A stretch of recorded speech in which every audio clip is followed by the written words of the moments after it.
Welcome, everyone, to another episode of the Maindeck podcast. I'm your host, Dan Green, and this is episode 26. This will be the 7th episode in our single month of an insane amount of podcasts. The 7th episode in our Lookback Series, looking back at various TCGs, how they did in 2022. And today I am joined by an old friend of mine, Aaron Thompson. Aaron, how's it going? It's going all right, Dan. How you doing? I'm doing great. I'm so happy. I've wanted to reach out to you for a long time and try and get you on here because, Aaron, you are, first of all, in like the whole time I've been playing card games, you've been just this steadfast, generally singular focus player of one particular game, which of course is the subject of our game today, of our discussion today, which is Yu-Gi-Oh! Trading card game.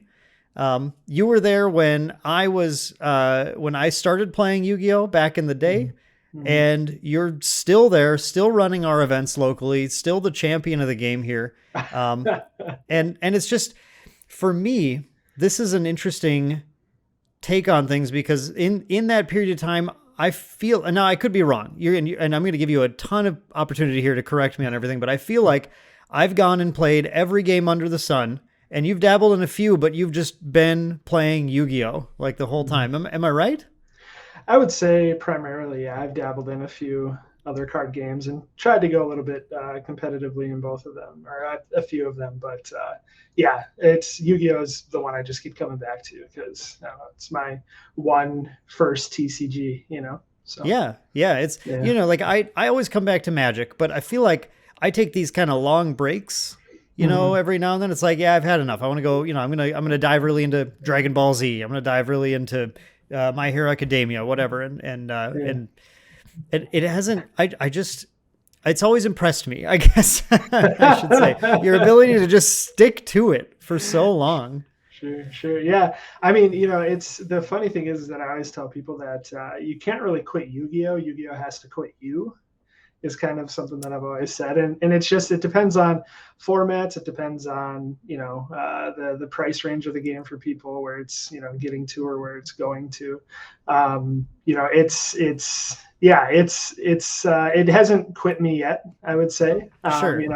I'm definitely, I've been in the game for, 20 years now, 20 plus years. And so, to say I like it is kind of an understatement. It's a pride and joy more or less. So. Yeah, at this point, it's just an integral part of your life. It's like your main hobby. So, yeah. Tell us. So, okay, 20 plus years of playing Yu-Gi-Oh! Yeah, it's crazy.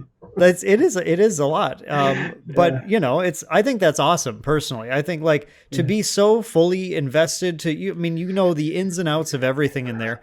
Tell us what your experience, how have you interacted with it? From player to judge to everything, what's your life story in Yu-Gi-Oh? Why don't you let everyone know? Sure. So 2002 is when Yu-Gi-Oh came to the States. I don't know the month specifically, but oh, come on. Yeah, right. I think it was summer of 2002. I feel like that sounds right. Yeah. And so the anime, I started kind of catching glimpses of the anime, Saturday morning cartoons, probably 10th grade, I think it was then. And yeah, I just was like, holy smokes, this is really cool. Like this, these people have crazy hair, and this, protagonist is insane. How he goes from, this child duelist to this man all of a sudden. It was pretty crazy to watch. And so yeah, when the card game, I saw a commercial for the card game getting released, and I was like, man, I got to have that. And so my brother and sister watched it too. They were very young at the time, but they wanted to try it too. They were watching it with me. And so we bought one starter deck Yu-Gi, the very first Yu-Gi starter deck that came out. And we split it between the three of us. That's all you need to play. 1/3 of a starter deck Yu-Gi. Yeah. So it's like 16 cards each, somewhere in that ballpark, We set aside the Dark Magician, we all decided we were going to, try and balance out these 16 cards and play against each other. And whoever won would get the Dark Magician for their part of the deck. And I, being the older brother, I understood the game better. I ended up winning, got the Dark Magician, that's life, kids. Sorry, brother, sorry, sister. That's just the way it is. But no, so we did that, and then I was like, I got it. I need more than this. So, I think I can't remember where I was working at the time, but I had a little bit of money left over from a paycheck and went and got started at Kaiba, and then Legends of Blue Eyes came out that year. And so I started buying packs and, just really started. Oh man, that first set was so hard to build decks with, though. That was the downside to it. Tell me about it. Everything's so bad. Yeah, it's so bad. And so sets came out pretty quick that first year. I think they really wanted to get it, get the sets out so people could build their decks, build a little bit more variety. And so, just really started. I found that there was a local scene playing the game at Paradox, and I had and at Big Nick's at the time as well. They both were running some weekly events. So ended up meeting some people through that. Actually, my buddy Chris Johnson and we started playing together, in high school. So we found out about local scenes, started going to those, got our butts kicked. We didn't know we understood the game, but we didn't understand deck building that well at that point. Sure. So we just got smoked. But it was great because we were like seeing all these new cards and all these new strategies and getting really hyped for it. And so that led into, oh man, that was probably, I'm trying to think. I was mostly just a player in the game up until about 2008-ish. So about 6 years, 5 years-ish, just kind of being a player, traveling to regionals here and there, down in the cities and stuff. Did all right once I kind of understood the game. I got a couple regional tops and stuff, which was cool. And then we were going to be hosting a regional at Paradox, Legion events. Steve Port was going to be the head judge or the tournament organizer for that event. And we got some kind of snowstorm or something. It was like December, and we got a crazy snowstorm. And he calls me up and he goes, "Hey, like I floor judged a couple of regionals for him just to kind of test the waters." And he was like, "Hey, I trust you. Do you want to head judge this event at Paradox? Because I can't make it up. I can't make it up because of the storm." And I was like, "Oh man, sure, let's give it a try." I think I had floor judged twice just to like get the hang of it.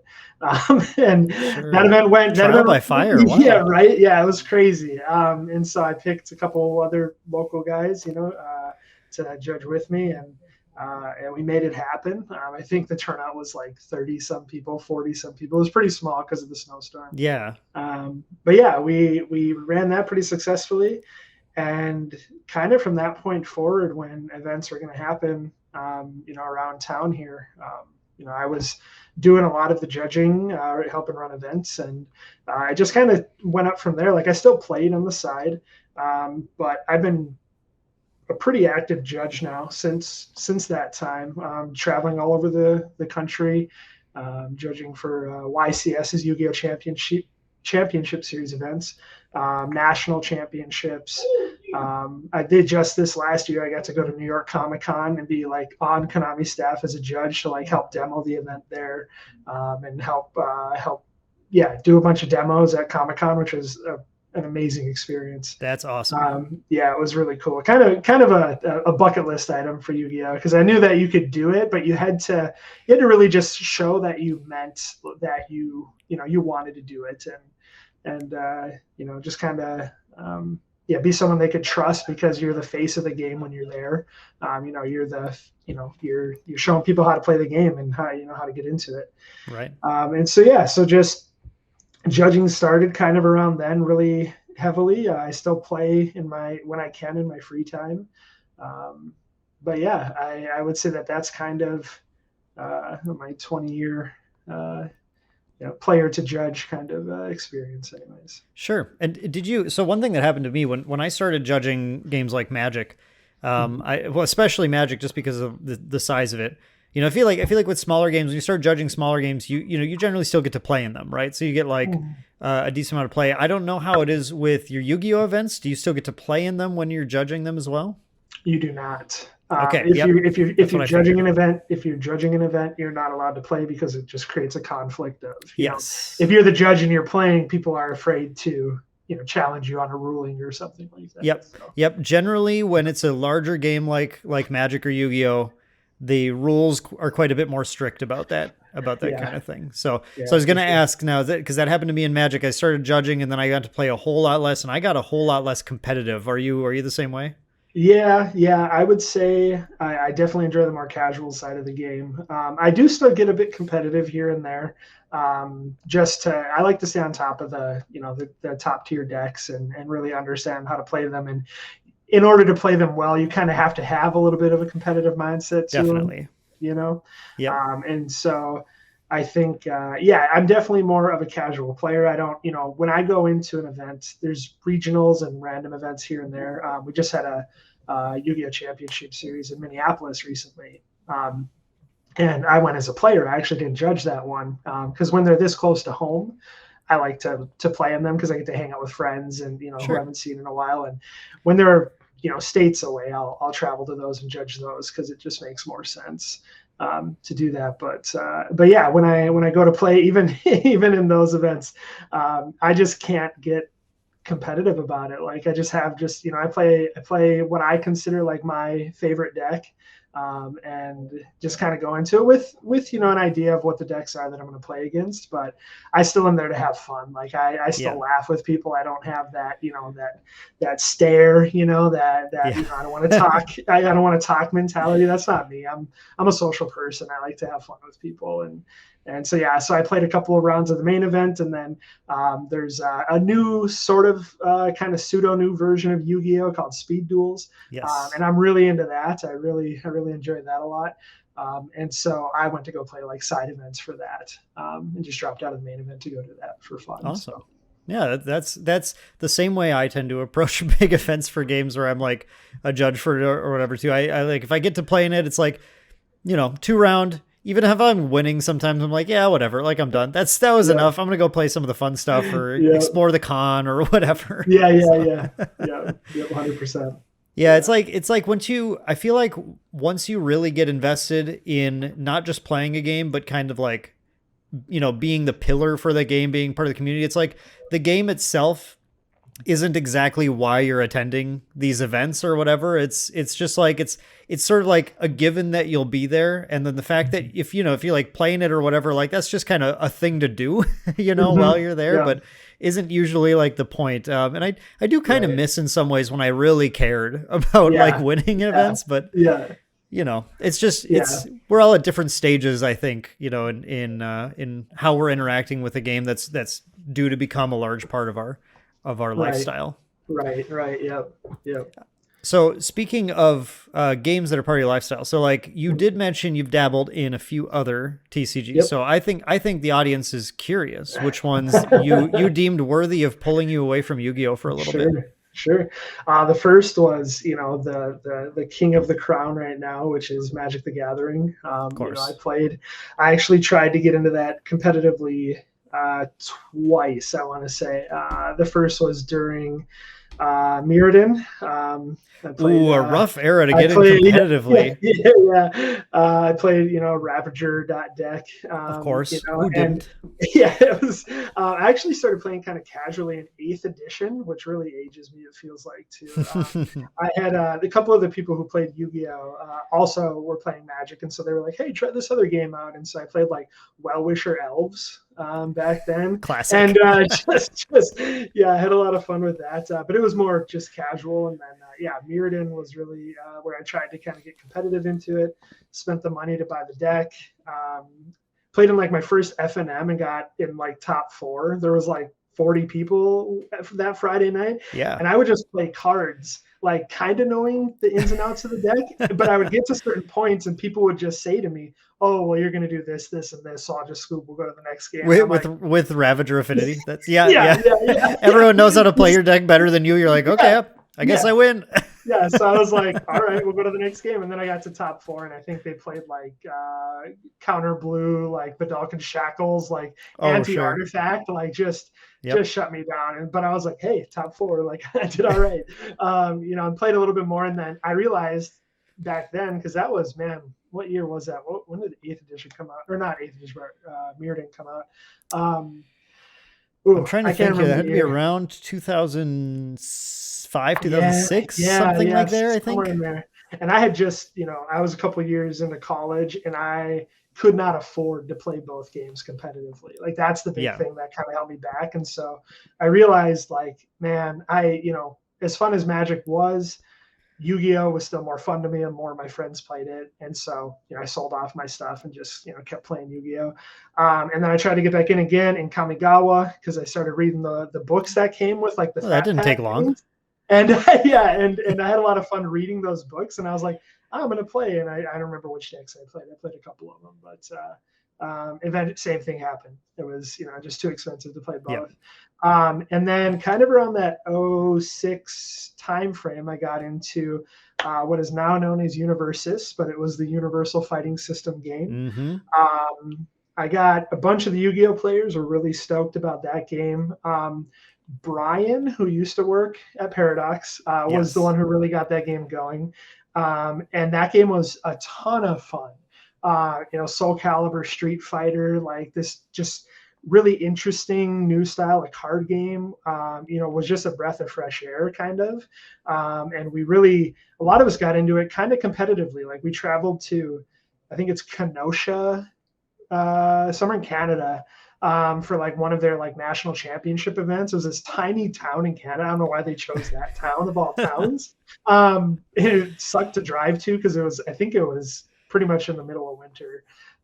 Beautiful. And yeah, we went up and had a lot of fun with that. Got to know some of the people who were like, in charge of the game. And our community here was doing really well. And so they we were in like, pretty close contact with them when it came to like new releases and stuff like that. I remember I traveled out to Las Vegas for something, where their headquarters were. And I messaged them randomly, like, hey, can I swing in and meet, see the headquarters, so to say. And they like welcomed me in, and they played some games with me. And it was just like, they're such a cool company. That was Sabretooth at the time that was Sabretooth running that? Games, yeah. Yep. Yep, Sabretooth, yep. And yeah, so I got into that game, played that game for quite a while.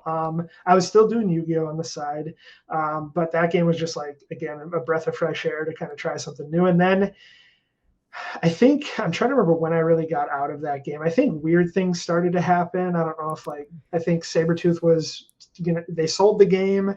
Yeah. And then it started like sets got really weird. The history of UFS is wild, but it started with Sabretooth, and I don't know, I can't say exactly, I don't think I know exactly what sort of got them to sort of run out on it. I don't know if they ran into the ground or something. I know that Brian, who you mentioned, has told me some wonderful stories about him trying to warn them about cards that are like literally Yawgmoth's Will from Magic the Gathering, but it's just like, hey guys, this is an infinite combo. You realize, right? Yeah, and they're like, whatever.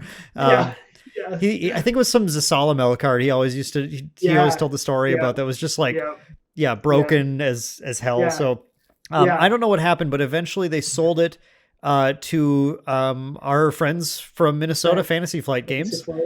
Yep. And then they tried their hand. Fantasy Flights, like so many times, has tried their hand at trading card games, and just eventually like gives up on them every time. So then nothing ever really sticks with them. So it went for a little bit until Jasco picked it up now, and a guy named Jason Horonsky just saw the game floundering and was just like, no. And it's like, I'm taking this game. I'm making this company to make this game last, and it has since then. Yeah, and it's actually been really fun kind of watching it. Seeing My Hero become a part of it, and just kind of seeing how the game has evolved has been really kind of fun to watch. I know at one point we traveled to a national championship, and the big hype then was that they announced that they were getting the Mortal Kombat license. And I don't know if that ever happened. I don't know if did it happen? Okay. Mm-hmm. I think it was shortly after that event where we all just kind of sort of stopped stopped playing. A buddy of mine, Bryce, played in that event and got like top 8 or something like that. He did really well in that event, which was cool to see. But yeah, I think that was at Gen Con, I think is when they hosted that event. But yeah, so yeah, I kind of got out of that game. What other ones have I dabbled in? Weirdly enough, I haven't had anybody teach me how to play the Pokemon TCG. What? And I know I can, like in your whole life? In my whole life. It's crazy. It's crazy. What on earth? Because that's another TCG that just, it has stuck. Obviously, it's been alongside it's been one of the big 3 for sure. And so I have some friends now who really enjoy playing it, and so I think they're gonna show me how to play it. And I've heard that the structure decks, or whatever you want to call them, the battle decks, they're pretty good now. You can buy a couple of those and do really well with them. Yes. So I might give a try on one of those. I don't think I'm going to go competitively in it, but I'd like to learn how to play it because I enjoy learning the card games. Yeah, so. It's good to at least know. And yeah, just so you know, there's the I think recently they've been calling battle style decks or something. They have they have decks where they finally have started to just build them the same way people actually build competitive decks. Because a lot of the older, especially the older structured decks they used to have were they were built like Pokemon built in, when we were a lot younger, when it first came out.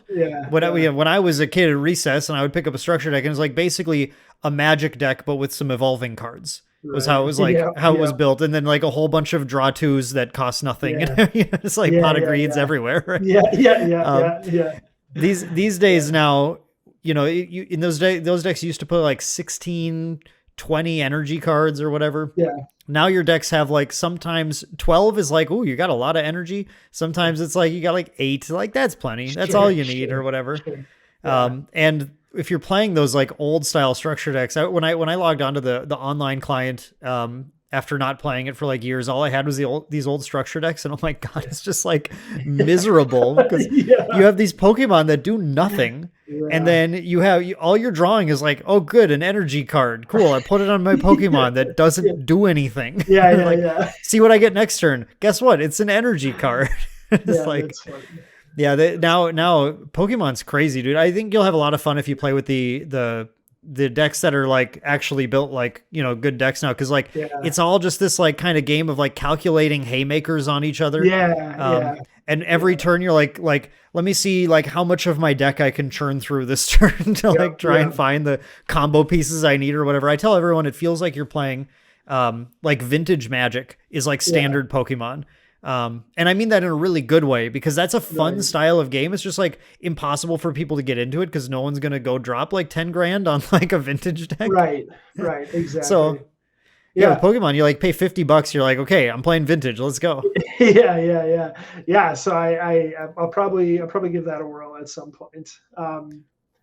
In terms of other TCGs, when, oh man, what was the game called? Battle Spirits. Oh yes, Battle Spirits. I was showing how to play that at one time and just kind of loosely played it very, very briefly. And did you see that it's coming back? I did, and I was is this the same game? Yes, it is. I'm super excited about that. There's gonna be content on our YouTube here for that coming. As soon as I get a few more cards shown, I think I'm going to start working on a how to play video and all that kind of stuff. So I played Battle Spirits then too. I love that game. It's super fun. I'm really excited. Bandai is actually an effective TCG company now, which back then it was not. It was a disaster of a TCG company then, but now they're good. I'm excited that you played that too, because that's just that's a fun game. And I always feel Battle Spirits was really Bandai trying to snipe Yu-Gi-Oh players. I don't know if you feel that way. Oh, 100% it was. 100%. I remember so many Yu-Gi-Oh people just being man, this is the next thing. This is it. We're jumping ship. And I know people who sold off all their stuff and then shortly thereafter came back to it. If it were a different Bandai, maybe it could have been. But back then they were just they just threw everything at the wall with absolutely no financial backing behind it. No advertisements, no cash prizes, no there's nothing. And now for the new one, they announced $1 million cash purse in 2023. They've got advertisements on, they're sponsoring Critical Role the next year. They've Yeah, got, they did, dude, do you know ProZD on YouTube? I've heard the name. Yeah. Okay. He's a voice actor. He does various stuff, but he just like sketch comedy YouTube bits. Okay. And, Sure. and they sponsored him to do a video recently. Like it's like a minute long and it's just hilarious. Him just making fun of long names in card games. So, but yeah, he ends it with saying, "This is sponsored by Battle Spirits Saga." And it's like, that's hilarious. What? That's hilarious. Oh man. No, Yeah, it's good. Yeah. How about, didn't you play Argent Saga? So I did not play Argent Saga. Oh, okay. I got a couple of the demo decks for it, or maybe a structure deck or something. But no, I know a couple other Yu-Gi-Oh players who played that pretty heavily. Yeah, I knew there was some in our area. It seemed like there was some crossover going. I didn't know if you got into it. That's too bad. I was really hoping to hear a take on it here. Yeah. I know a lot of people were really sad about it though, because they everything seemed to be going fine, and then they just I don't know if the pandemic killed it. From what I heard, the pandemic had a big impact on it. Yeah. And so I know a lot of people who had a lot of stake in the game. And yeah, they were pretty bummed out when it was shut down. So yeah. Always pour one out for our poor deceased card games. Right. Yeah. Maybe if they wait 14 years, it'll come back like Battle Spirits. Yeah, there you go. And then so I think I tried the original Dragon Ball card game. The score one? The score one. Yep. I think I dabbled in that because, anytime animes cross over, it's just, you got to try it. You got to try it. I mean, it's just the way it is. And so I did a little bit of that. Man, I'm trying to rack my brain for some of the other ones I've seen. Were you a based Inuyasha player back in the day? Game was sick. I love that game. Oh man, I wasn't, but I have a buddy who was. He was pretty hardcore into it. I remember sitting down to learn it, but I never really. I think I played it twice, maybe. Yeah.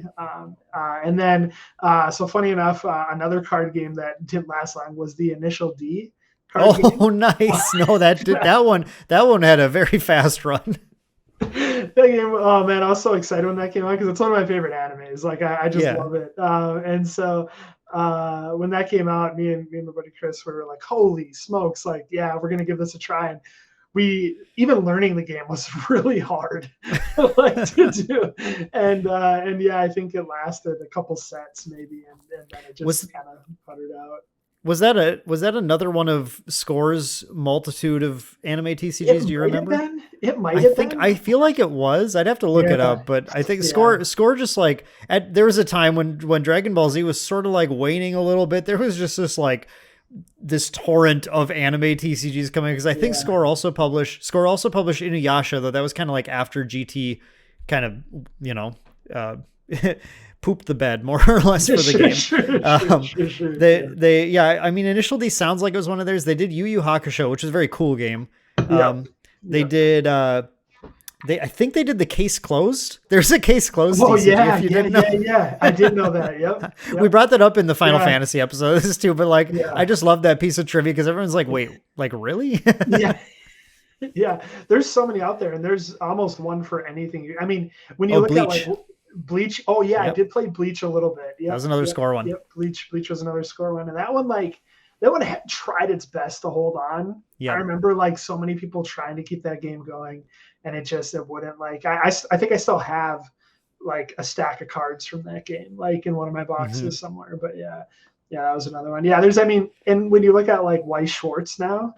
That pulls in every anime you can think of, you know what I mean? So they kind of figured out how to do it and make it last a long time. Right, which I'm surprised, honestly. I don't think there's a huge community here for it.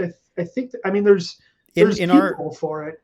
Yeah, so Weiss, so in general, Bushiroad games, this is been one of the most interesting things to explore, just interacting with players more nationally and globally about the game, but about card games in general, is that there are pockets that are Card Fight and Weiss are the biggest games in these areas.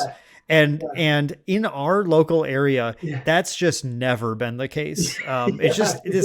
They've fluctuated generally between 2 and 8 players at the maximum throughout their lifespans. Right. I think Weiss is right now is at a solid like 4 or 5 in our area, like from what I see at like attending regular events at our local shops. But like, there's usually the thing about Weiss is like they push the collector aspect so hard now. Like, it's not going anywhere because everyone just buys mostly just to get like pretty cards and then look at them. Like autographed cards and stuff like that. Yeah. They have, it seems there's just a bigger segment of collectors in that game than there are players. Some games are more player focused, and not to say I've talked to some people about Weiss too. Like when I tried playing it, I didn't have a great experience, but it also sounds like they've been tweaking things as they go a little bit, and are having, they're trying to make it so that whenever they put out a new property, it does have enough of like sort of a flavor of that property. Because that's the one downfall of a game like that, right? Is that like you can make, like when we played Inuyasha, it was, you were literally playing the Inuyasha characters, trying to capture Shikon jewel shards, and like, everything that happened was like trying to pull flavorfully from the anime. But like when you have just a game where it's just a set of rules and you can just as easily stack, man, I'm going to do this, Attack on Titan on it as you can HoloLive or Adventure Time or like whatever. Like if you can just do that on the same game system, you inherently just can't have that same level of like thematic connection as you can with a game that's made for it. Right. Yeah. So I've seen kind of how to play that one, but never really picked it up much. But I think in terms of like TCGs that I really tried to give an effort into outside of Yu-Gi-Oh! Was mostly Universal Fighting System and Magic were kind of the two that I put a decent amount into, I would say. Was there anything during those times, like especially during the Magic times, was there anything happening in Yu-Gi-Oh! That was like, did you feel like your interest was just a little waned at that point due to anything like ban lists or anything going on? Or not really. Just kind of thinking back on the era that it was in, I don't think there was anything that was really pulling my attention or really losing me in Yu-Gi-Oh! I think, when they initially started doing like ban lists or forbidden lists or limited lists, whatever, everybody calls them something different. We definitely lost a decent amount of like the local crowd for that. I remember in the very beginning, and which was weird to me. Because, how dare they make my game more fun? I just remember like losing to some of the most absurd stuff. And when they finally were like, "Hey, we're gonna put a limit on these things that can be played," I was like, that's great news. And other people were like, this is crap. What do you mean I can't play my Chaos Emperor Dragon? Come on. Three of them at one point. Yeah, right? 3. You know what I mean? Yeah, that's right. I can't believe you could ever put 3 of those in a deck. That's just absurd. Yeah. That was right. Yeah. That when I was playing Yu-Gi-Oh! My like most heavy period of play back then, like when it was just like the thing I did every week, and I was coming to events and afraid to play against you because you were so much better than me at the time. I shouldn't say at the time. At Yu-Gi-Oh! I will never say I'm better than you, period. Come on, Dan. No, I just can't. I played from like that, like really heavily from the Pharaonic Guardian through, because I remember when Magician's Force came out, so I must have started right before then. And it was into Invasion of Chaos, and I think I remember like my last event I went in and got just like dunked by Chaos Emperor Dragons or whatever, and I was like, maybe I'm gonna do something else for a little bit. That was just a wild time, like for sure. Like just thinking back on it, that was I remember that was one of the first sets that really came out that like felt like it was real power creep. Yu-Gi-Oh! For like real, big time. Like we did not have anything on that level. That was just like banish a light and a dark to do what? Yeah. Like this is crazy. And those cards were worth as much as they were worth because of that. So it was, what a wild time. Yeah. Worst thing we had before that was some unintended Gearfried shenanigans. Right. Yeah. It was mostly beat down decks, and you have your occasional, metamorphosis, like the quote unquote GOAT format of Yu-Gi-Oh! Is what a lot of people see as the weirdly as the prime of Yu-Gi-Oh!, which I don't think that's it, but it's fun to play. Like that's, we do retro formats now in Yu-Gi-Oh! Or Time Wizard events as they're called. And so, nice. GOAT format's a big one. And there's a couple others that are pretty popular too. But to kind of circle back to the question, I don't think there was anything happening in Yu-Gi-Oh! That was really pulling me away or pushing me away from it. Yeah.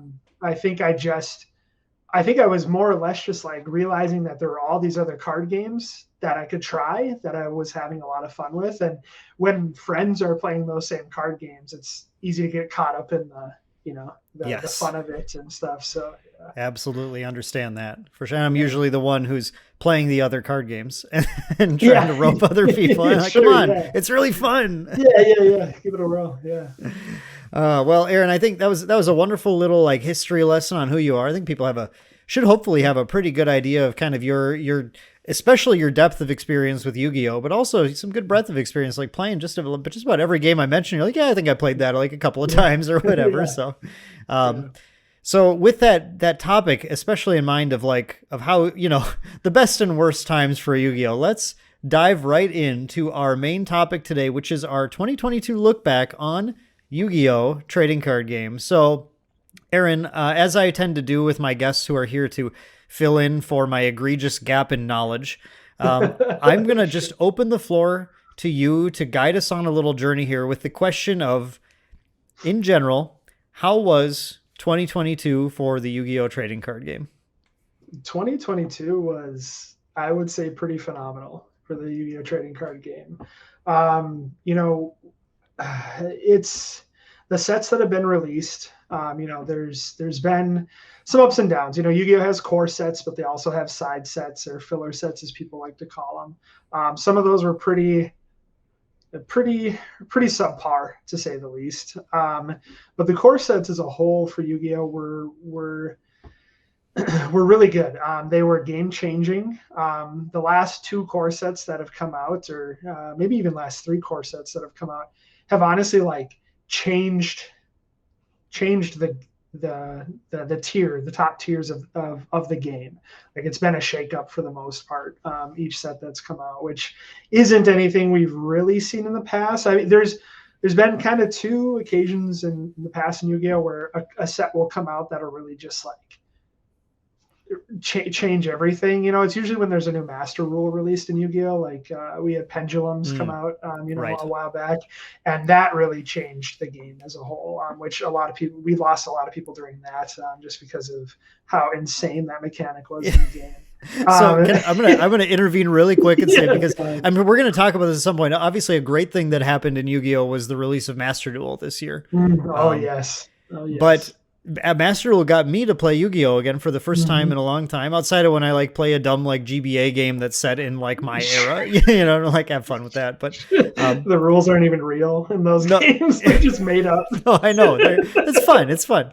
But yeah, the Master Duel got me to play, and I do have to say, I had to sit there and figure out pendulums, and Yes. it was an experience. I understand why people immediately didn't. I also I understand the counterplay and everything with them. I get what you can do, but the first time someone dunked on me with a pendulum deck, I was just sitting there there's just the whole hand, and then another whole hand. It felt just all dumps out on me at once. What's going on?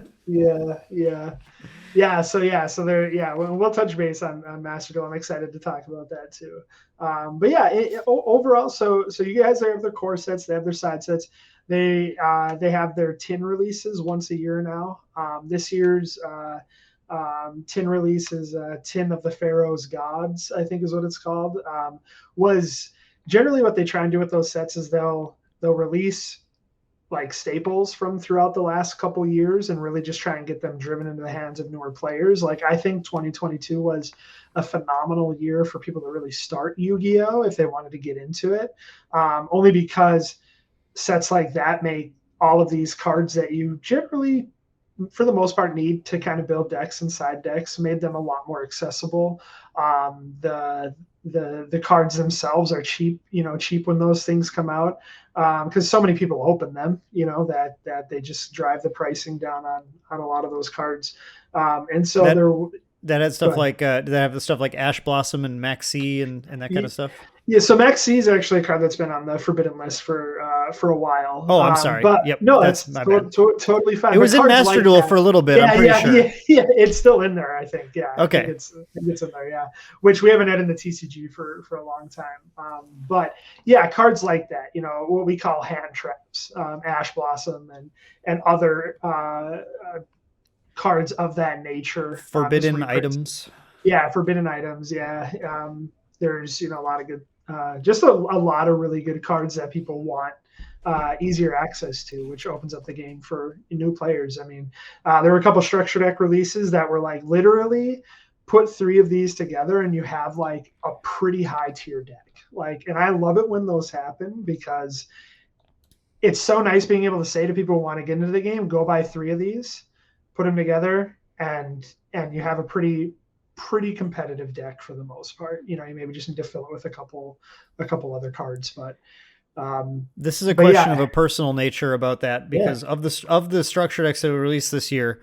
One of them was my favorite tribe when I played the second time I played heavily, which was Crystal Beasts. Was that one you could throw them together and play competitively, or was that? It actually is. It actually is. I'm not even kidding you. There have been regional tops. There have been people who've almost topped like the YCSs and stuff. There have been high level competition with that deck. Some of the cards in that deck are insane, Dan. You should really I'm not even. I should get together sometime and we'll check it out. Because that'd be fun. It's so cool. It's so cool.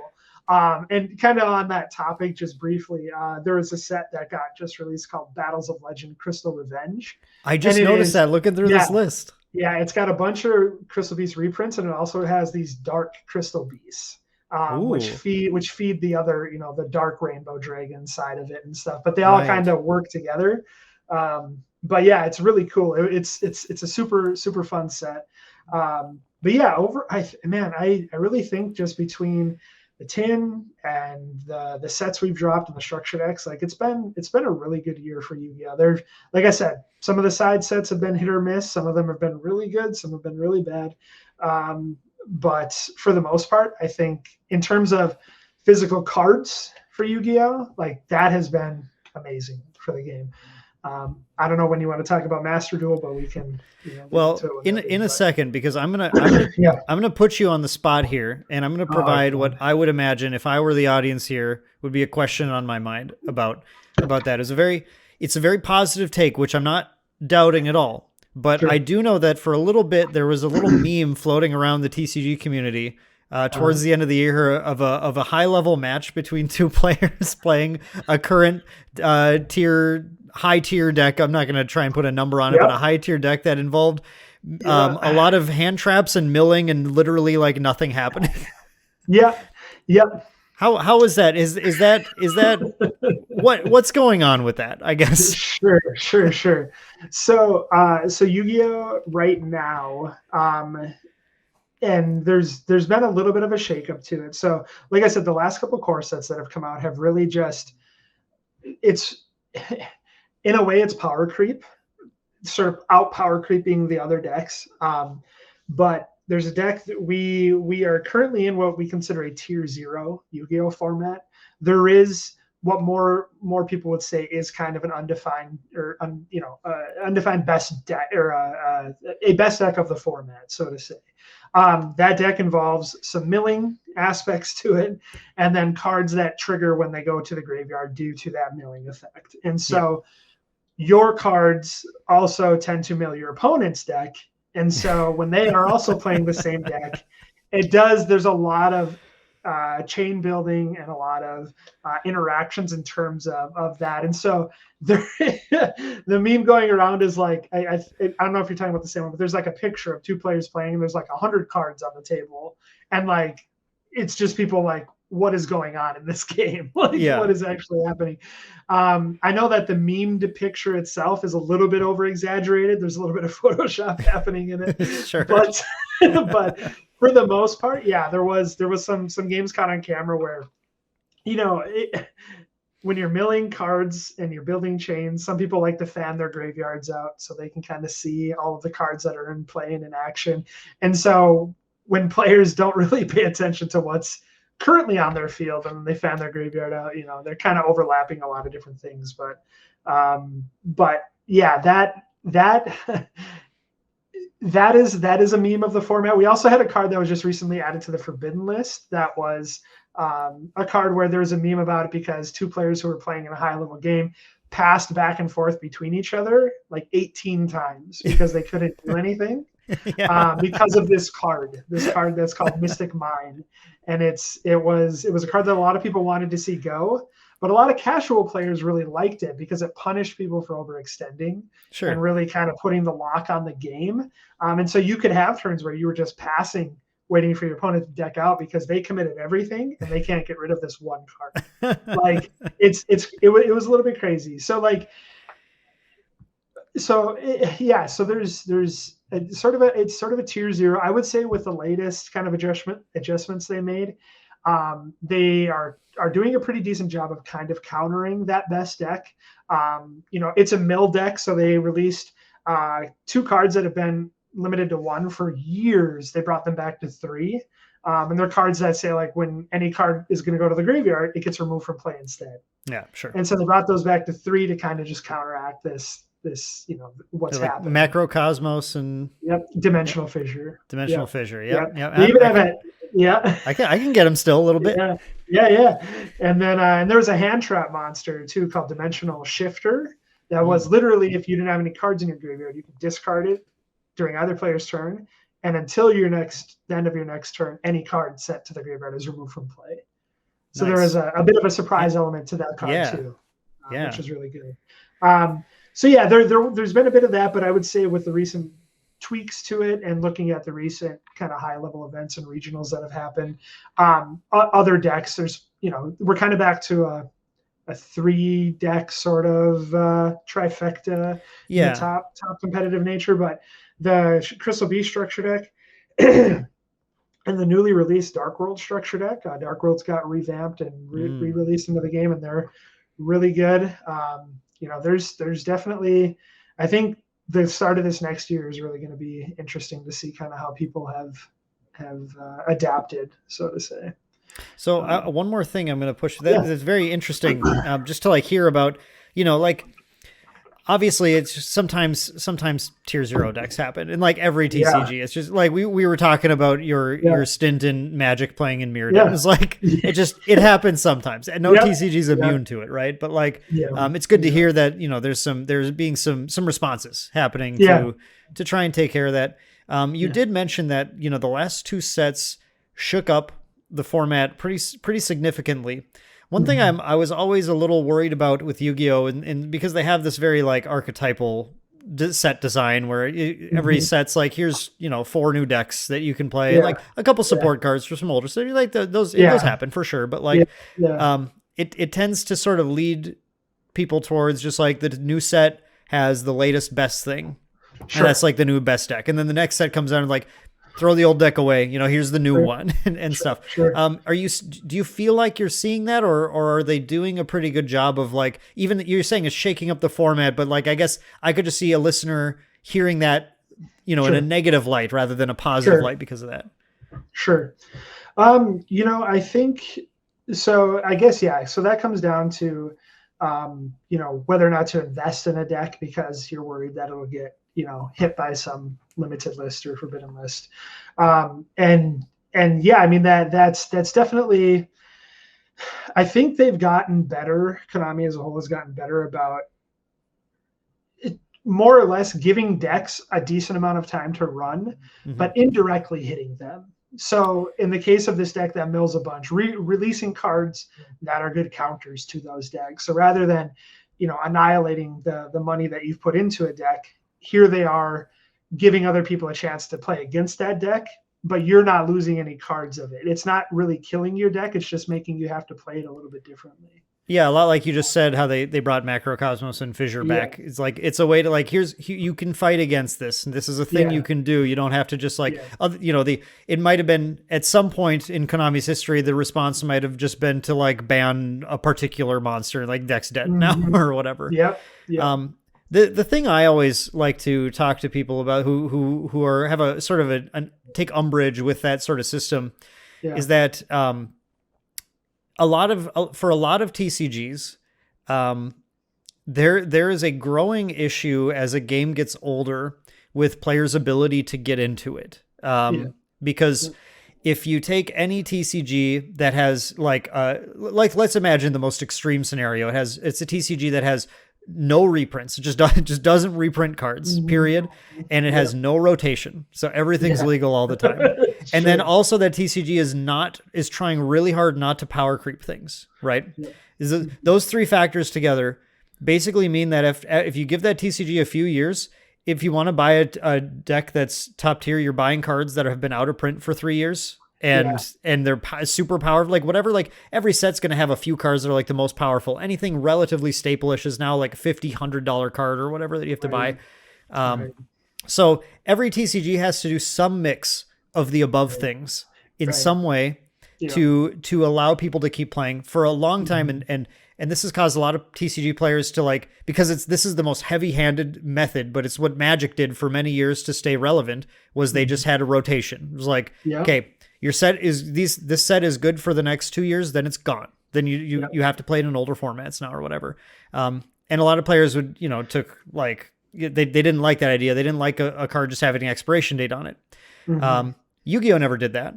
But what Yu-Gi-Oh! Tended to do instead was through a mix of forbidden limited lists and I think through this just archetypal set design, it's a hidden expiration date on your cards to some degree. It's not even a hard expiration date, but it's just saying that like after a period of time, some of these cards might end up being limited, forbidden to lower the power of things. And also there's just going to be something that's maybe a little more relevant for you to play. Right. But I would guess that for the majority of Yu-Gi-Oh's lifespan, the majority of decks you play have around the same lifespan, being a competitive, like meta-relevant deck as a standard Magic deck was, if not more in some cases. Sure.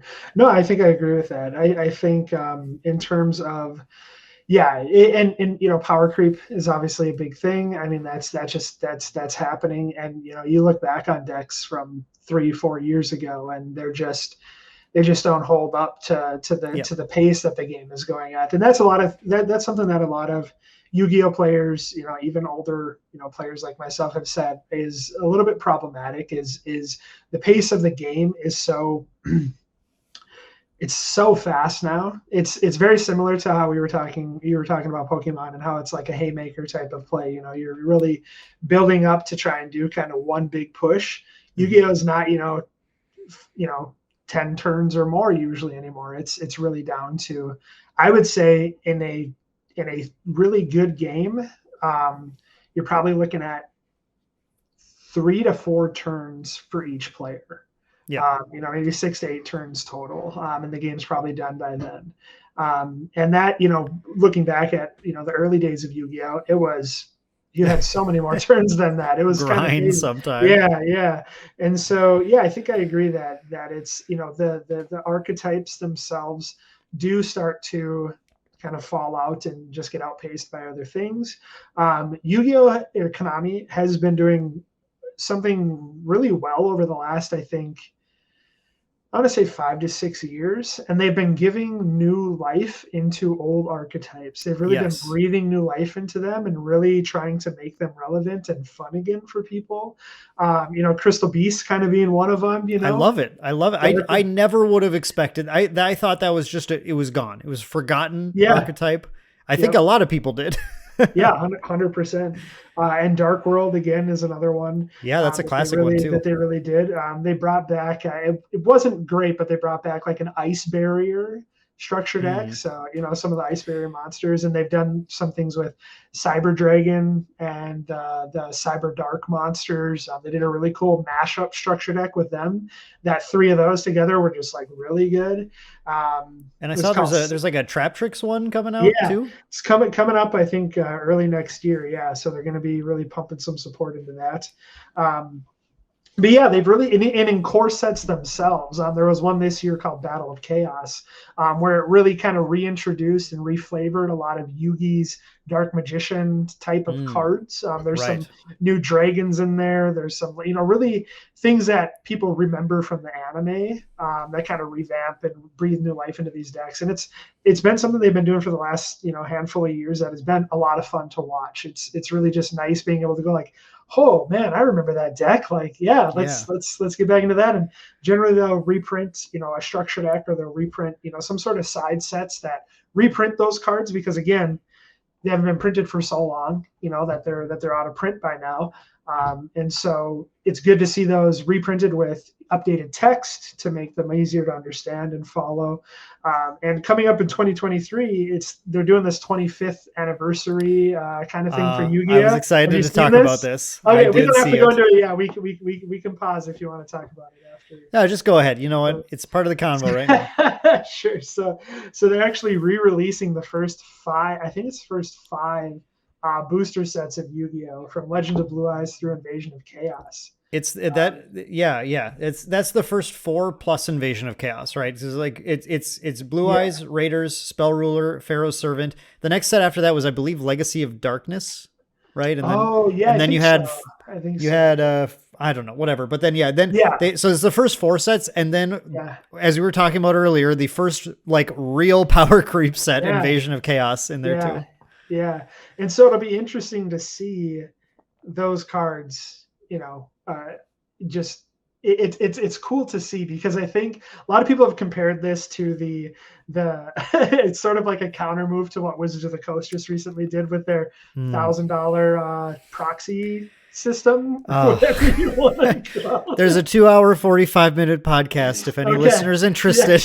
There was a lot to talk about. Yeah. And so some people have seen this as like an interesting counter to that, of like, hey, we're just re-releasing the first 5 sets again. Like, have fun. But obviously there's still some collector's aspect to the original cards themselves. You know what I mean? So I don't think this will kill the market on them, so to say. But I'm going to say that I have no interest whatsoever in paying the amount of money Wizards wants for their proxies, but I am very likely going to pick up some of these nostalgia packs just because I don't think I could help myself, dude. Like, that's just so cool. You see Legends of Blue Eyes on the shelf at your local shop, and you're like, what? I'm not even going to do anything with them. I just want them. Yeah, 100%. I'm going to buy a box of each and just keep them sealed, just because they're cool collector's items for sure. But that's seeing them kind of breathe new life into old archetypes, and then doing things like this where they're just like out of the blue, like, hey, by the way, we're re-releasing the first 4 or 5 sets. Like, have fun. Like, it's just. Yeah, I think 2022 as a whole, I think, has been pretty, in terms of news and in terms of just cards themselves, has been great for the game. That's really good to hear. And as we mentioned earlier, Master Duel was Konami's big digital release this year. So, Aaron, why don't you lead the way? How has Master Duel affected the game?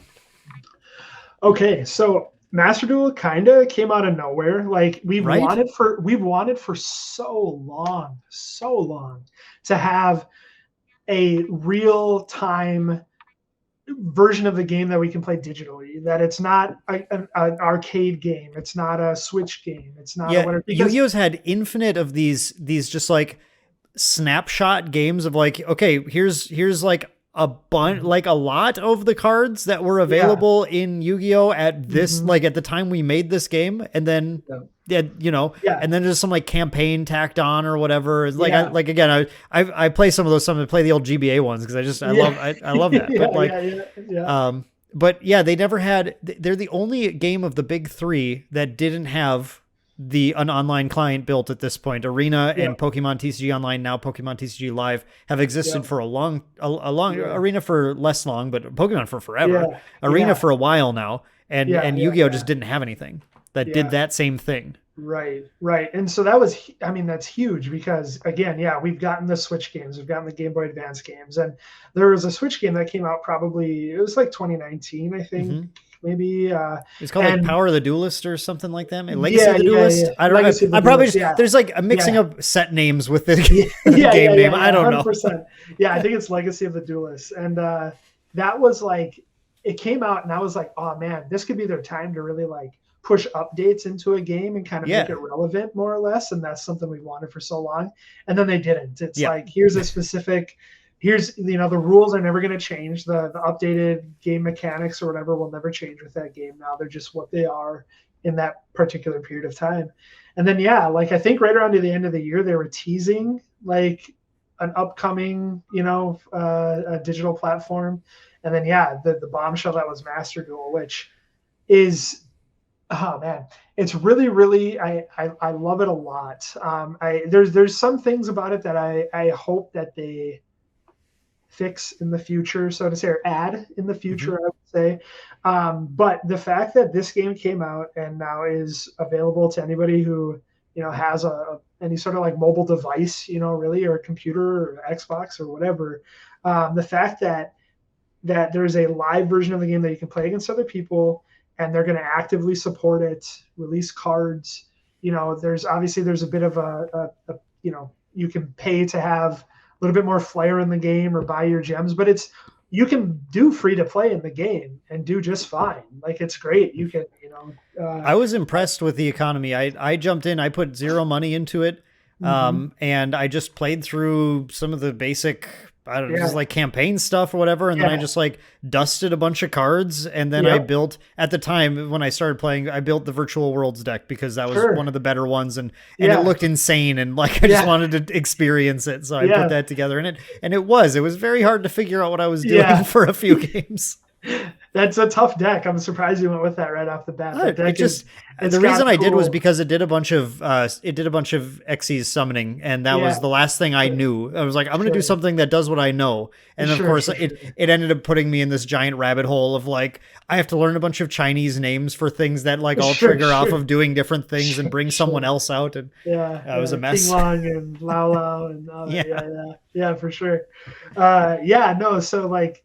The fact that and here the coolest thing that I really love about Master Duel, the Master Duel platform, is the amount of new players it has brought into the game locally. We've probably had, I want to say, because the game just dropped this year, we've probably had, and this might not seem like a lot, but it is a lot. We've probably had 5 brand new players come into the game because of Master Duel, and now they're just like they're in it.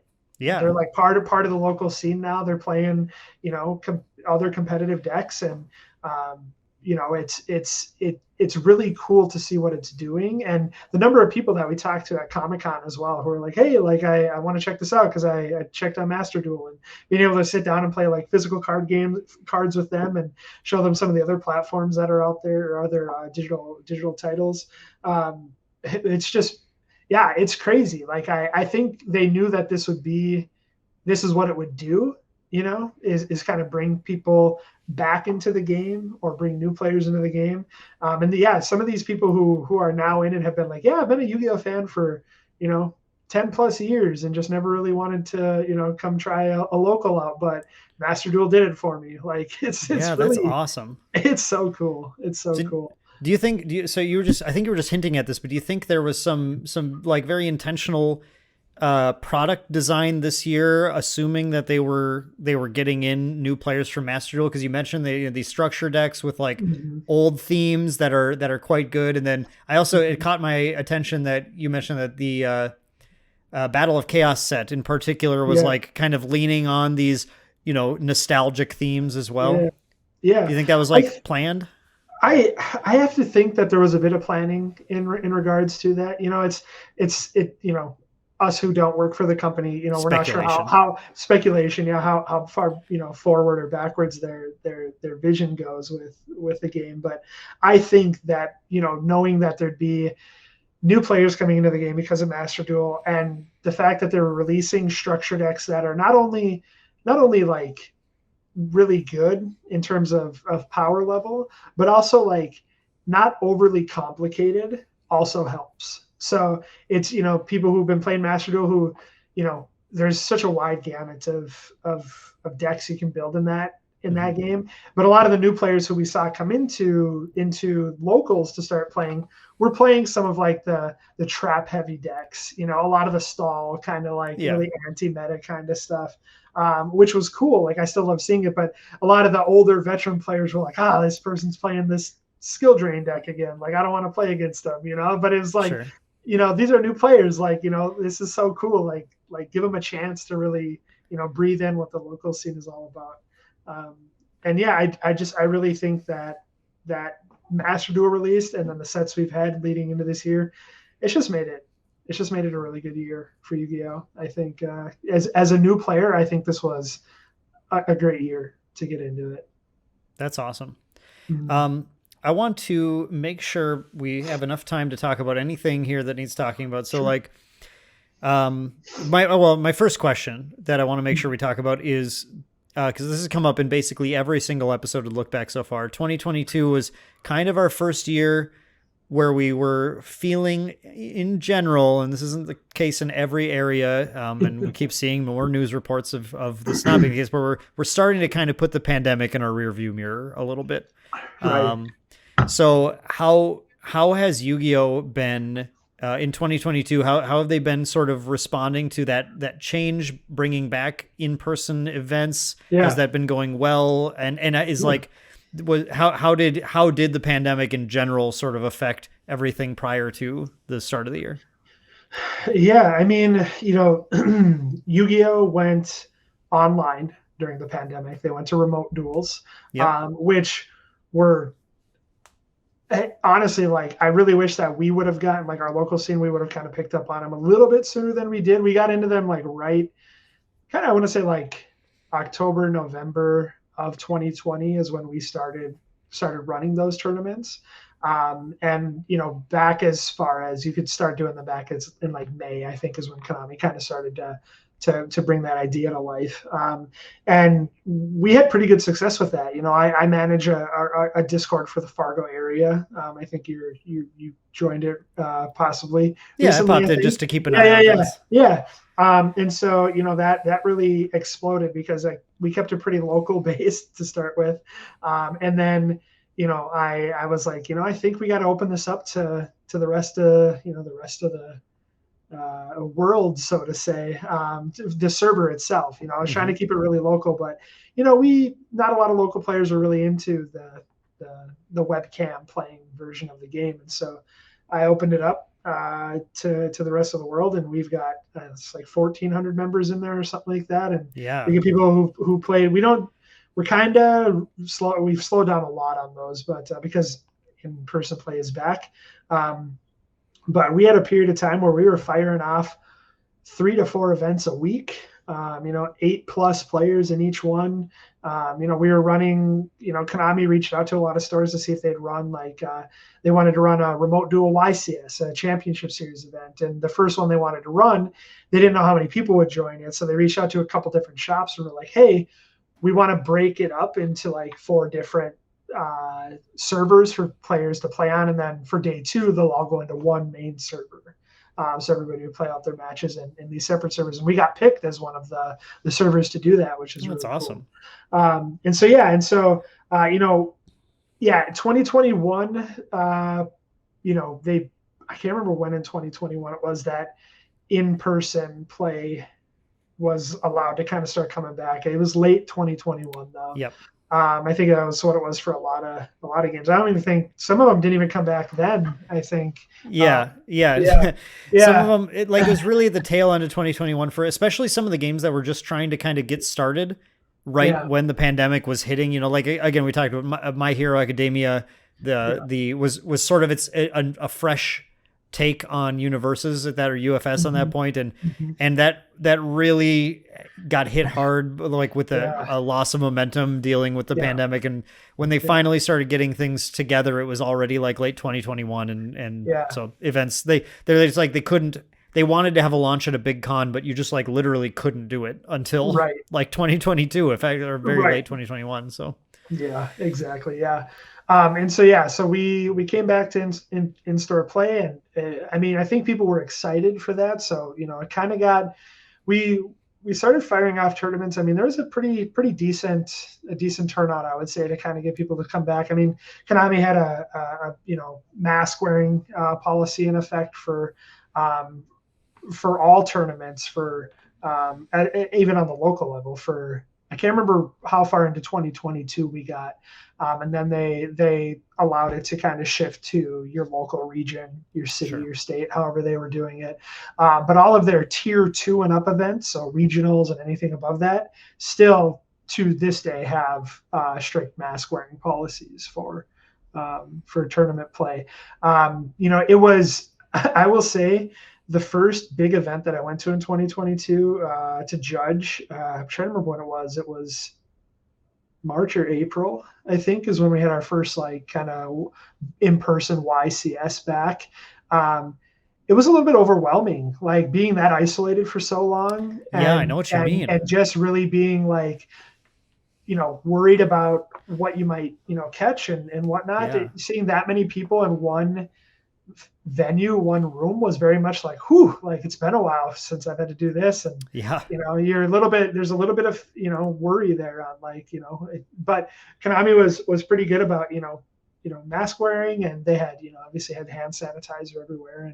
And, they made sure that the judges were really, doing their part to try and kind of, maintain that safety, so to say, to make sure, people had their masks up and we had little bottles of hand sanitizer with us at all times. Mm-hmm. But I think, we've had, I don't know how many large events this year, but they've all been really well attended.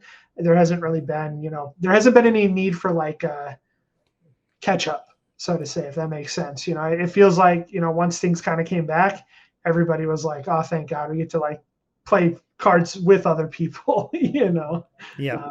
So I don't know if that kind of answers your question. No, that does. I think that's exactly the take I wanted to get. Just mm-hmm. where are things at? Because every game really has been at sort of a different level. And I guess I don't look at the numbers, but are these in-person events, are they about the same in attendance, lower in attendance prior to the pandemic, higher in attendance? Like how are things looking?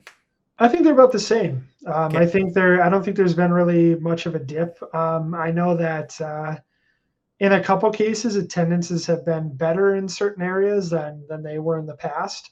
I really think that, Master Duel again, bringing new people into the game really helped too. And Konami has done just like a phenomenal job lately of making side events at their bigger events worth playing in. Like, I'm not kidding when I say there are some side events that are more worth playing in than the main event, because the prizing for that side event is better than the main event. Like, and then usually the competition's less fierce in that too. Yeah.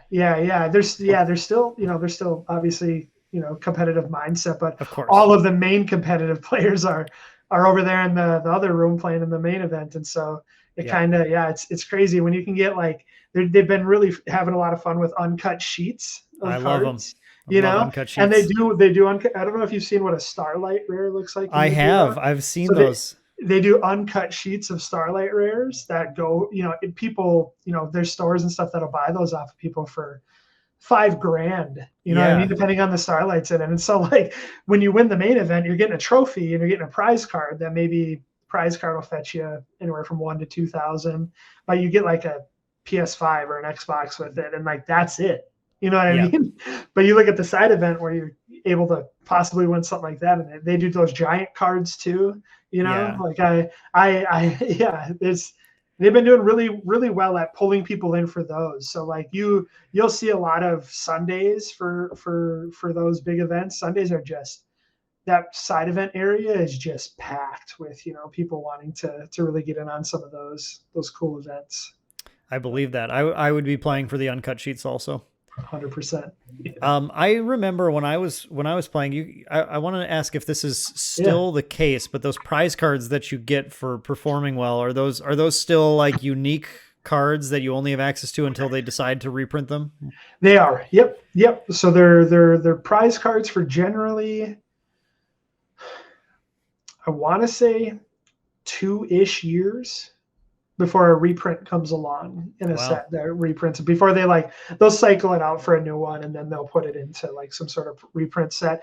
Not all of them have had that though. There's still a couple of prize cards that we haven't seen reprinted in Really? the TCG that Really? are likely due to the way they're worded, or I'll just say there's one called Blood Me Fist. That is a prize card from quite a while back that has not seen a reprint, and people aren't entirely sure why. There's speculation that blood is in the name, and so they can't Yeah. reprint it, or there's artwork, some sort of artwork copyright behind it, or it's tough to say. But there's I think that one. I'm trying to remember if there's another one. I can't remember one off the top of my head, but that's the big one that people refer to when they're like, "Oh, when are we going to ever see that card Sure. printed in the TCG?" So that card is worth a lot of money. I believe that. Yeah. So that system can sometimes rub people the wrong way a little bit. Yes. It depends on how competitive those cards are. Do you still see people? Because I remember when I was playing and there's like a giant hand and stuff. And these Xyz monsters that sometimes having one of those in your extra deck was like a tool that other people didn't have access to that could be really useful in the right scenarios. Do you still see that, or are they still giving these people a pretty significant advantage, or? No. So they're more unique in nature now, in terms of like what they do. Like the newest one is actually a vanilla monster.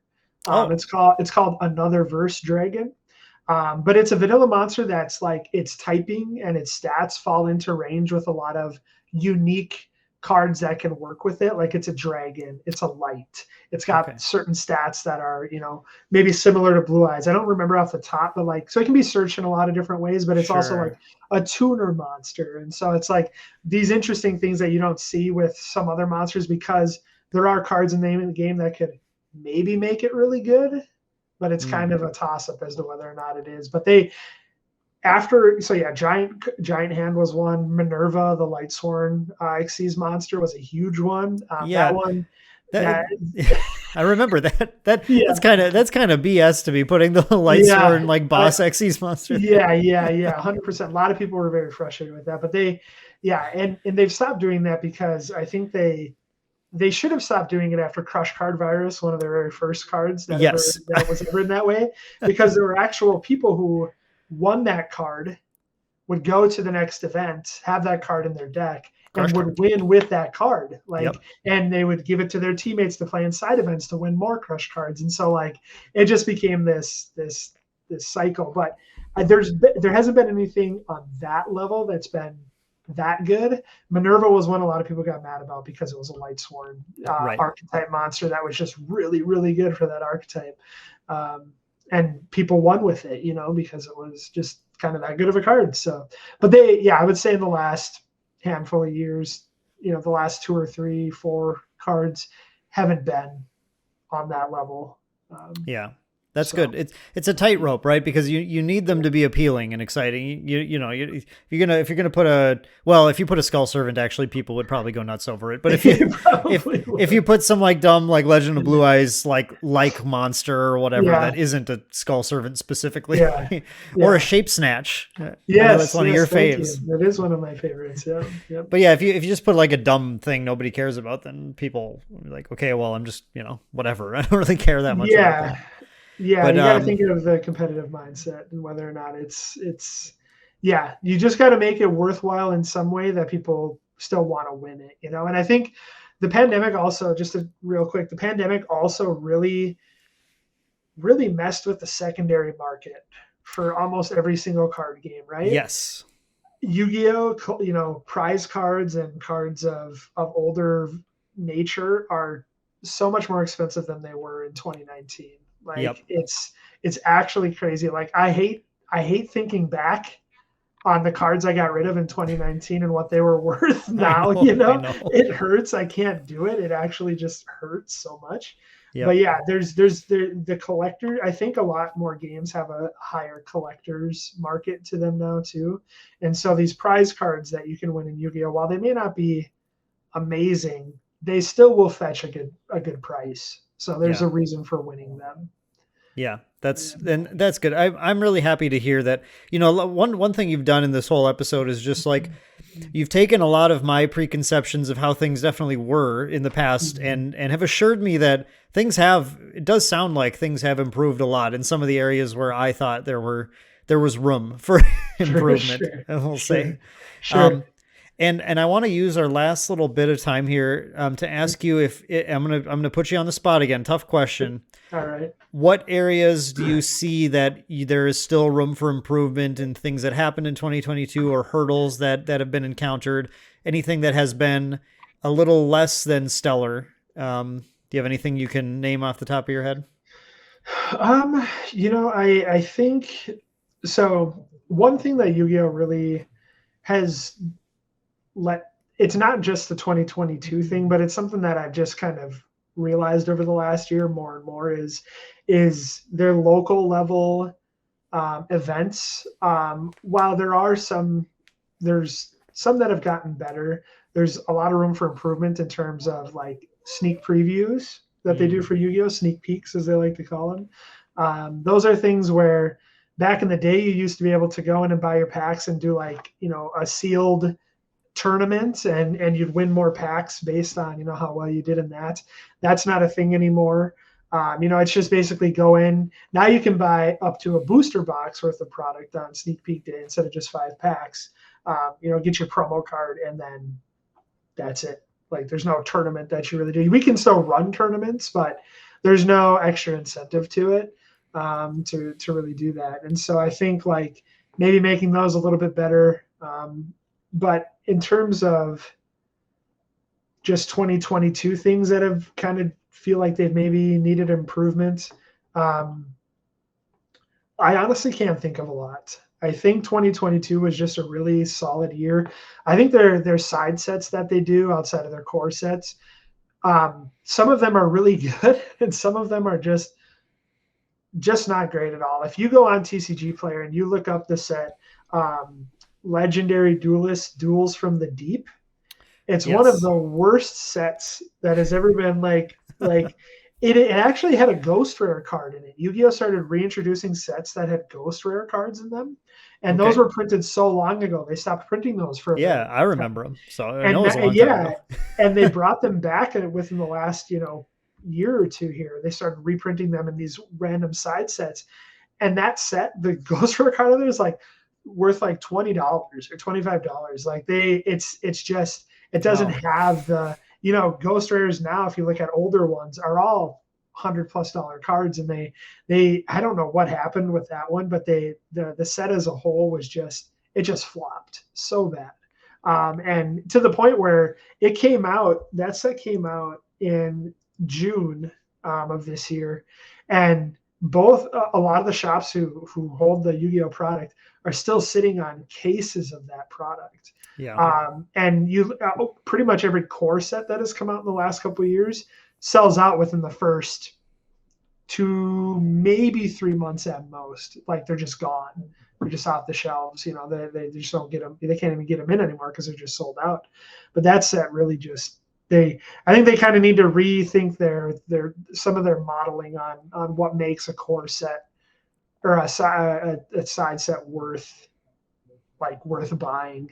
Because they knocked it out of the park with a couple of them, and then they released that one, and people were just like, "What? Like, what is what is this?" It's a Mako Tsunami set. Mako's popular with a lot of people, so I think they thought the nostalgia factor would really just like drive home the set, and it didn't do anything. Sure. Yeah, I mean, I can definitely see that, and you're also kind of bringing up that I wanted to mention that there's Yu-Gi-Oh had, what is this, 8 booster set releases this year, counting main and side sets. Look at Grand Creators through Crystal Revenge. We have 8 total booster sets to buy, along with structure decks, tins. I don't know if they had any speed duel products. It looks like they did. There's some speed duel products. Things. How do you feel about the release rate in 2022? Is this you can keep up with it? It's not too bad, or is this kind of fast? So I think I do think they need to tone back a little bit. in terms of the number of sets that they're dropping. It's hard for a lot of people to keep up with, just because, I mean, again, the sets are so hit or miss sometimes that you don't know really what you're getting into when you go and buy, it, the set itself, which there's got to be an element of surprise to it, obviously. But I think in terms of quantity, the years have picked up. There's a lot of product being dumped out. And the downside too is with supply chain issues, you run into sometimes where sets will get pushed back or get delayed releases. And then all of a sudden you have 3 releases of different sets within 5 months, right, or 4 months. And you're like, holy smokes, this is so much product to try and consume or absorb that it just doesn't seem reasonable to have to put up with. And I think some games, so like the defense that Magic is using, and we all have our own opinions on whether or not we buy this at all, but the defense that like Wizards is using about Magic is that they have such a wide variety of different players for their game that not every release is supposed to be for you. So you're not supposed to be, you're not supposed to be buying everything. Darn it. You stay at home, save your money or something. I'm not, whatever that, to their credit, they have an extremely large divide between a particular, like fairly large set of casual Commander players, and then they're like competitive standard players who are all playing Arena, and they're competitive, modern players and Pioneer players and the Legacy players, and but Yu-Gi-Oh, I feel like you said, there are like, are you playing more competitive, less competitive, and they have Speed Duel, which is a unique format in its own way too, but like a lot of the time, like all of these products, I assume all of these packs may have had the potential to have something for basically every player, right? And it's, so it can be really tough. You can't really hide behind that shield here, right? Of like, well, you didn't need to buy all 8 sets. Like, well, but if there was something like important, if there's another like Ash Blossom or something in that set, like I kind of needed to be able to have it, right? Yeah. No, and that actually is a good point. That's kind of reframing in my mind about these. So these side sets, some of them are catered towards casual players, but what they'll do is they'll throw in, they've had a lot of fun re-releasing older cards and new rarities. Okay. So the Crystal Revenge set, I think it's a Crystal Revenge set. There's one that also just came out called Magnificent Mavens. So there's been even more sets released. Oh, I missed that. Yep, that's not even on my list here. Oh no. I think it's okay. I think it's in the others section. Yeah. It's good. There's another section. By the way, I hate the Yu-Gi-Oh products section on their website. I know it's awful. But so they released this thing called Magnificent Mavens, where it was a box set, and you got there were random packs in it, but you also got sleeves in it, which was kind of cool, from these 6 different archetypes, which was really cool. But yeah, it's actually the Crystal Revenge set that I'm thinking of. They re-released Exodia in Starlight Rare. Oh yeah, I've seen those. Okay. And so it looks gorgeous, but to the competitive player looking at that set, like there's not a ton in there for them. But who wants to pass up the opportunity to get Starlight Exodia? Like, it just looks so cool, you know what I mean? Like, and it's such a retro card that who doesn't want it? But they do that with these side sets, is they re-release older cards, or even sometimes staple cards, or staple quote unquote cards that have brand new rarities or upgraded rarities that are just draws. They can't even use that argument that Magic's trying to use, that not everything's for you, because they want you to buy it to get the better, the more shiny version of a card you might already be playing. Like it's like they're intentionally seeding these sets with things that you will want anyway. And like from a business standpoint, like obviously, like that's the thing to do. But then the whole crux of the argument here is like whether or not the players are benefiting from this many set releases, if everyone is being targeted at them purchasing it. And I think this is a case where we can look at it and say, it may be the case that this is maybe a little too much to kind of try and encourage the players to every player to pick up, Right, which is just I don't know if we were gonna get into it, but I know we're a little short on time. Is Speed Duel with Yu-Gi-Oh. Yes. Well, go ahead and yeah, so that's one of the things that I've really gotten into. And like, so Speed Duel, for those who aren't aware, is like if you've ever played the mobile game for Yu-Gi-Oh called Duel Links. I played a little of that. Speed Duel is the paper form version of that game. The card pool is different, but the skill cards you get to use and the 3 zones, 3 monster zones, 3 spell and trap zones, it's a very condensed version of Yu-Gi-Oh that's meant to be faster played. Most of the games are done within like 20 minutes. Like it's meant to be a pretty fast-paced game. But I like that they introduced this. Now this came out in 2019, I think it was. But they really started pushing more product as we've come back to play, in person.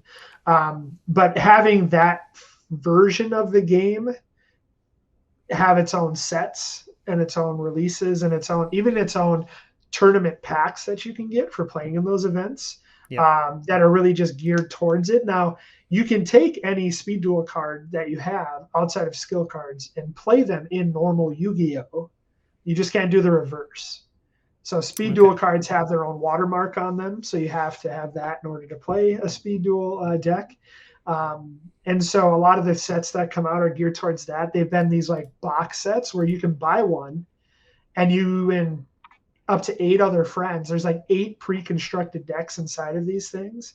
And then they come with like a deck of just like random, not really staples, but just random other cards you can throw into the decks. But these big boxes they've been releasing are super cool because they're brand new cards, but there's also reprints of cards in Speed Duels that you would consider staples.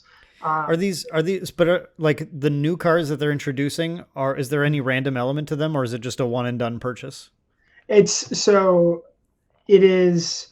So they started off doing like core sets for Speed Duels, and then they leaned away. They've leaned away from that now to where they're doing these box sets, these Battle City box sets or GX box sets, and the only random element to those boxes is generally in each of the bigger boxes they release, there's 24 cards that can come as secret rare foiling, other than just the commons that you get out of the box. So you get a pack of like 8 random secret rare foiled cards from a pool of 24 other ones. That's the only random element to them. Otherwise, they're just generally buy one and be done. Now you could buy 2 or 3 of them to have, full sets of everything, because they're generally one-off copies for a lot of them. Some of them come with duplicate copies of things, but if you wanted to like get into Speed Duels, you could buy 3 of these boxes and be good for the most part. Like there's not a lot of filler you need, which is a lot of fun. Yeah, that really strikes me as one of the most player friendly models. Mm-hmm. We've talked about this in the Magic podcast too, because the Magic released these Warhammer 40K commander decks this year, which were effectively like an entirely new set of commander focused cards, except it was in a product where you could just purchase the 4 decks and you have every card, and Commander is a singleton format, so that's all you had to do.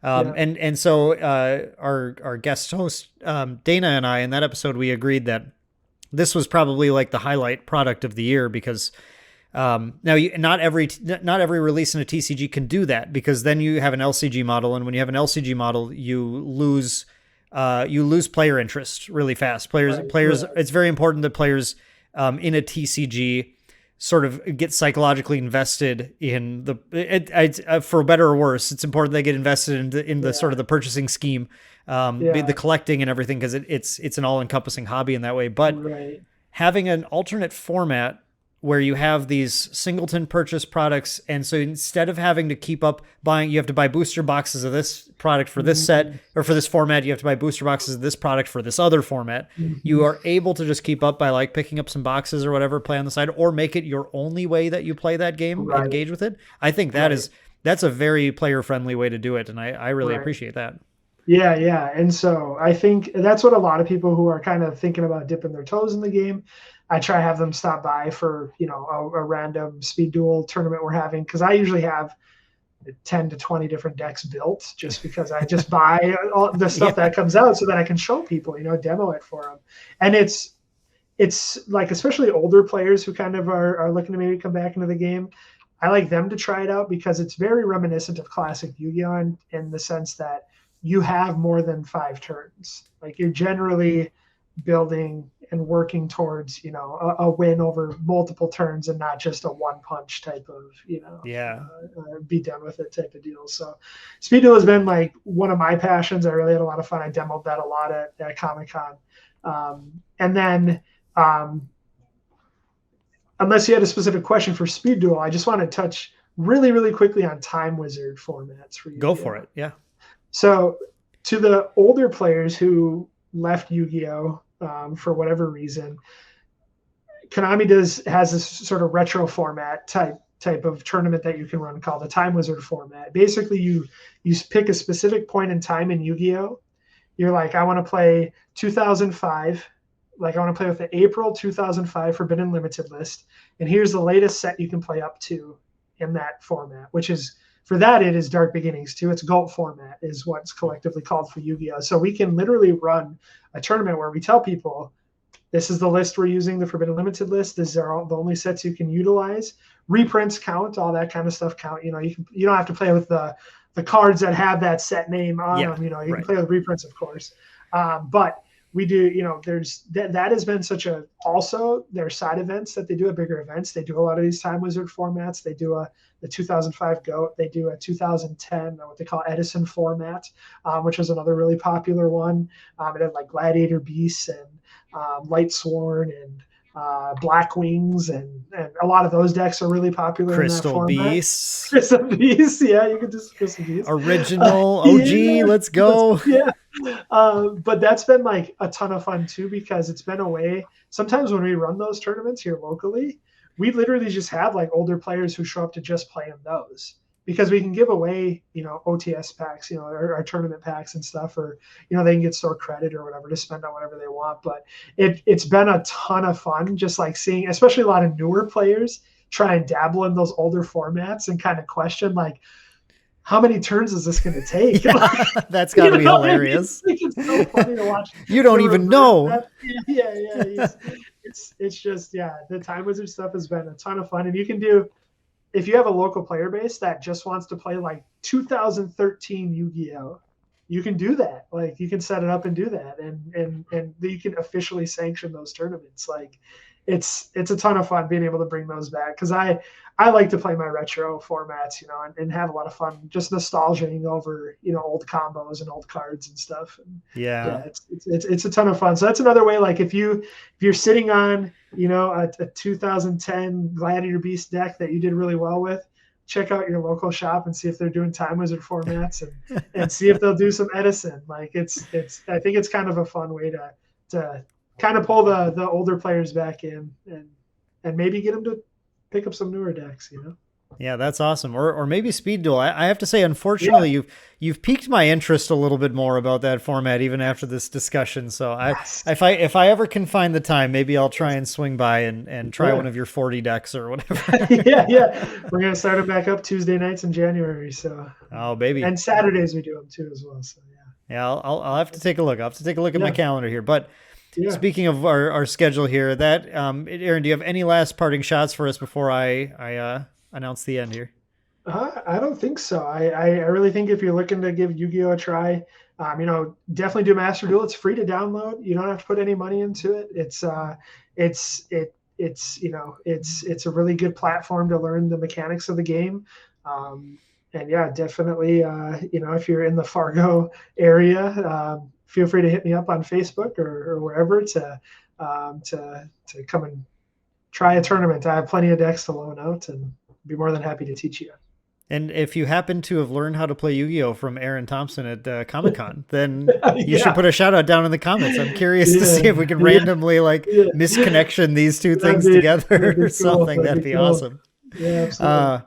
Well, okay. So overall, 2022, a great year for new players, especially for Yu-Gi-Oh, which with Master Duel and all these structure deck releases and Speed Duel releases sound really awesome. So, sounds like the game is really coming back and hitting another good stride from the pandemic, which is really great to hear because it's, Oh, I've one more. I'm sorry. We have to mention the very unfortunate event early this year, but the passing of the creator of Yu-Gi-Oh. Oh yeah, Kazuki Takahashi. Yep. Takahashi-san passed away, and from what we heard later on in the year, it sounded like he was attempting to rescue someone in the water. Yeah, that's get sucked in by the riptide or something. Like what I mean, like what a legacy. An absolute shame, but I mean, like, if you're gonna go, I mean, that's like he's a hero, right? I guess that's exactly, yeah. So there's that at least a small silver lining on top of it. But I do feel like if we didn't mention that was something that happened this year, that would have been a sort of but he created a game with an incredible legacy and an ongoing legacy. And Aaron, I really appreciate you coming on today to walk me through everything and correct all of my misconceptions. No, it's a lot of fun, Dan. I appreciate you having me on. Of course, anytime. We'll have to do it again sometime. But let's do it. Yeah, we'll do it. That is going to do it today for this episode. Again, number 7 of a total of 9 this month. So I'm going crazy at this point, but we're almost at the end. So this will be releasing very, very soon. It'll be tomorrow. Actually, we're recording it the night before. So you'll be getting this buzzed to your ears, and then a few days later we will have our Pokemon episode to end things off, and then finally the day after that on New Year's Eve we'll have our look forward episode where we're going to talk about all the things in 2023 we're excited about, including Battle Spirits Saga. So make sure to swing back for that. A quick shout out to our patrons again. Thank you so much for supporting us here on Maindeck. You make everything we do possible, and your names will be on the screen here if you're watching the YouTube video, and if you're listening to the audio version, you can imagine them in your mind's eye, the names appearing before you. But that's going to do it for today, guys. Thank you so much for listening. You all have a wonderful night, and we will catch you on the next episode of the Maindeck Podcast.